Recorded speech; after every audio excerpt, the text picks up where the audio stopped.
അവിടെ ട്രീസ ഗ്രിഗറി എന്നൊരു സിസ്റ്ററുണ്ട്. അവരെ കണ്ട് സംസാരിച്ചാൽ മതി. ശരി. മോള് കുറച്ചു കാലം കൂടി അവിടെ കാണുമെന്ന് അവരോട് പറയണം. ശ്രുതിമോള് അവിടെ എത്ര കാലം നിൽക്കണമെന്ന് ആലോചിക്കട്ടെ സർ, എന്നിട്ട് പറയാം. നിങ്ങളുടെ മകളുടെ കാര്യത്തിൽ നിങ്ങളുടെ തീരുമാനങ്ങൾ മുഖ്യമെന്ന് എനിക്ക് അറിയാഞ്ഞിട്ടല്ല. പക്ഷേ തീരുമാനങ്ങൾ പിഴച്ചു പോകരുത്. പിഴക്കില്ല സർ, ഒന്നും തെറ്റുകയില്ല. മകളെക്കുറിച്ചുള്ള കണക്കുകൂട്ടലുകൾ പിഴച്ചുപോയ ഒരച്ഛനാണ് ഞാൻ.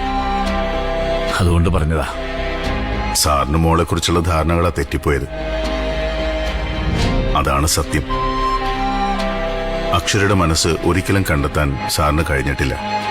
എന്തായാലും നിങ്ങളൊരു നീണ്ട യാത്രയ്ക്ക് ഒരുങ്ങി നിൽക്കുമ്പോൾ നമ്മൾ തമ്മിലൊരു തർക്കം വേണ്ട. പോയിട്ട് വാ. ശരി സർ. ആ, ഒരു കാര്യം മറന്നു. എന്തിനാ സർ? ഒരു ചെക്കാണ്. ഇത് ആ സിസ്റ്ററിനെ ഏൽപ്പിച്ചാൽ മതി. എന്തിനാണ് സർ? അവിടെ ചർച്ചിന് കീഴിലുള്ള ഓർഫനേജിന് ഞാൻ ഡൊണേഷൻ നൽകാമെന്ന് പറഞ്ഞിരുന്നു. അതായത് വാങ്ങിച്ചോളൂ.